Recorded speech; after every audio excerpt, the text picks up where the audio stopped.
Today, hello, and today we're checking out the new free Sims 4 kit.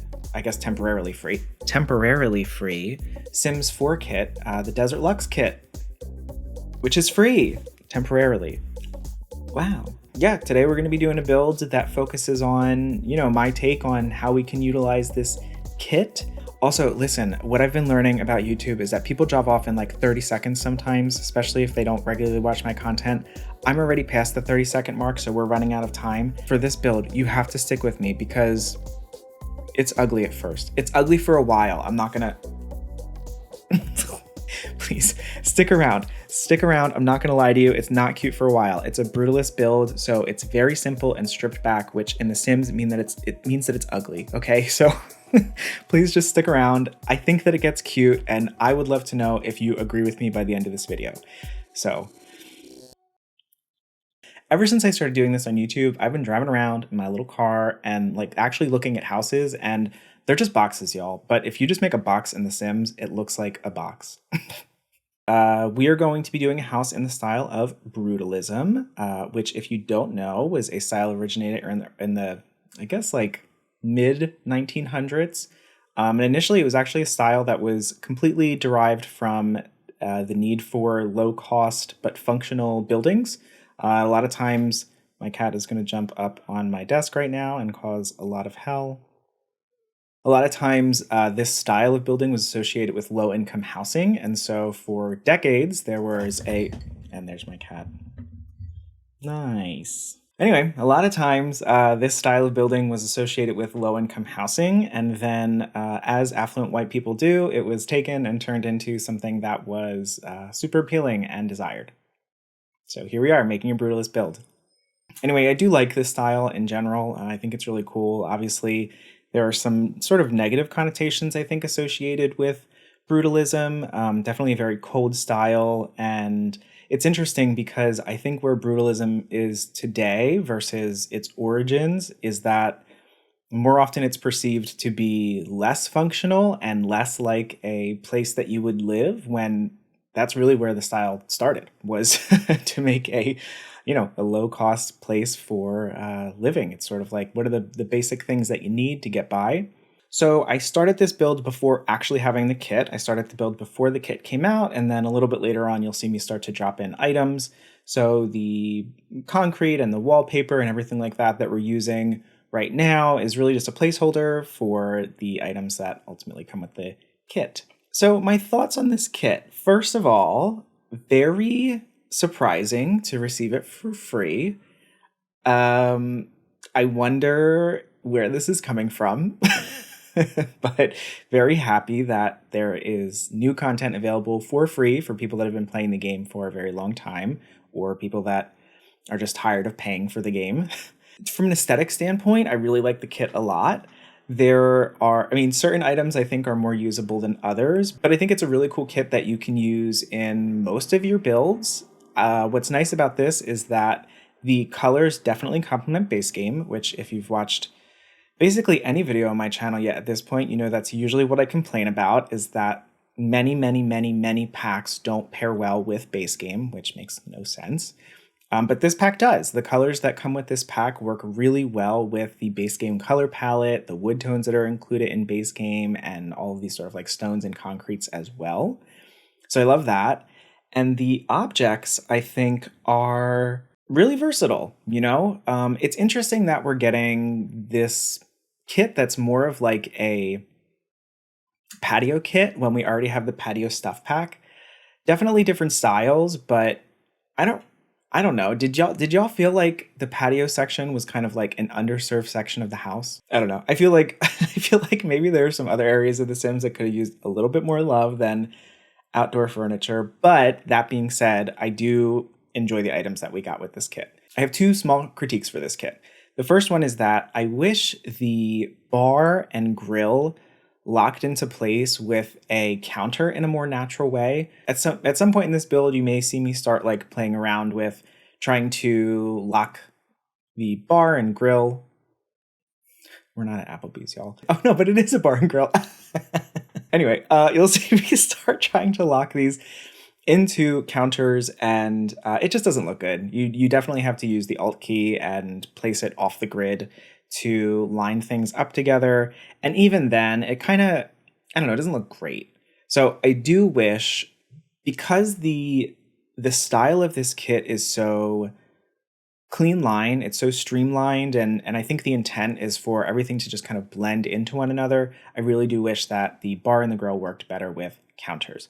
The second thing I wish is that, actually you might be seeing it right now, the little side table, that stone side table, I wish it was the same height as those couches. That would have been so cool. That would have been such a great object. So like I mentioned, I started creating this build before I actually had the kit, and I was assuming that the table and the couches would be the same height. So I created a little section on the back porch that could accommodate the couches at their exact height, thinking like it would just be this completely flat surface, but it was sort of like a sunken outdoor conversation pit. And then when I got the kit, I saw that the side tables were actually a little bit higher, which was a bummer. And I know that side tables all have to be the same height just because of animations. So I just wish that the backs of the couches were a little bit higher so everything was seamless and matched up together. That would be so useful for creating like really cool outdoor spaces. Even like that would be great on like different public lots, like community lots. But unfortunately, it's not. Oh, and actually, okay, I lied. I have my third very small critique is you may have just saw me pull out that sort of like, I don't know, what is it? It's like the wooden awning. Really cool object. I love that it looks definitely a little bit more realistic than some of the other awnings that we already have in the game. My critique is that when you put the walls down, the awning doesn't go down with them. And I thought maybe it was just the way that I had placed it, and it wasn't, unfortunately. It just stays up. So that was kind of a bummer because it's a really big object, and when it stays up with when the walls are down, it kind of blocks a lot of, your screen. So I wish that just those tiny little things, I think if they were tweaked, this would be honestly an all-star kit. I know that there are definitely some controversial opinions on kits and whether or not they are a good go forward strategy for the Sims 4 game, but yeah, that's my take. So otherwise, I really like this kit. I think it's really cool. Some of my favorite objects are definitely the door. This is not a critique, it's okay, I understand it. I do wish that it was animated to close as well, but I'm okay with it being open. I was watching another content creator who mentioned that you also can't lock the doors because they don't close, which I guess is, depending on your style of gameplay, I guess it doesn't matter in The Sims because technically we don't have burglars. Some of my favorite objects are definitely the curtains. The curtains are so beautiful. I'm so happy that we get them in all three heights. And even more, I love, love, love that they gave us I don't know what to call it. I can't remember what it's called in the game, but essentially the bar, the rod or the wooden, what is it? I don't know. The wooden thing that connects the curtains. The mount, let's call it a mount.